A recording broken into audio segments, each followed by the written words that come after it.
Well, the new normal is a period in which you'd expect to see much weaker growth than what we saw in the decade, 20-year run-up to the credit crisis itself. In the UK in particular, we saw 3% growth on average up to 2007.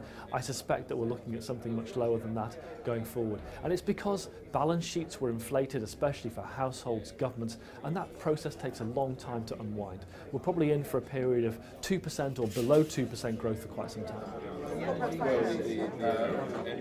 There's a general improved mood of optimism, both amongst corporates but also in markets in general. And you probably saw last year there was a very strong performance by the equity markets around the world, and 2013 has started off pretty strongly. And the equity market backdrop, we think, remains pretty positive. Certainly we're expecting equity markets to rise something between 10 and 12% for the developed markets this year.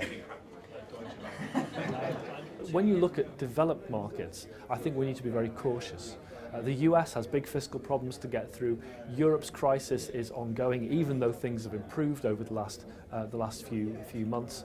And when you look at the UK, I think we'll be lucky to get growth in the long run of more than 2%, which is the UK's long-run growth rate. Back to past 200 years, the average has been around 2%. This is maybe what we should be expecting rather than the 3 or 4% rates that we've seen in the past.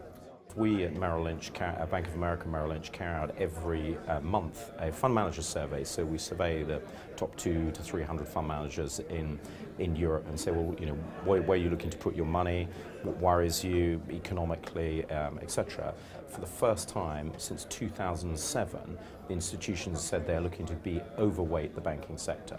So I think 2013 will be very interesting from a bank's sector point of view. I think the stock prices will probably do well, and we'll see a lot more activity in that sector taking place than we have seen, you know, over the last few years.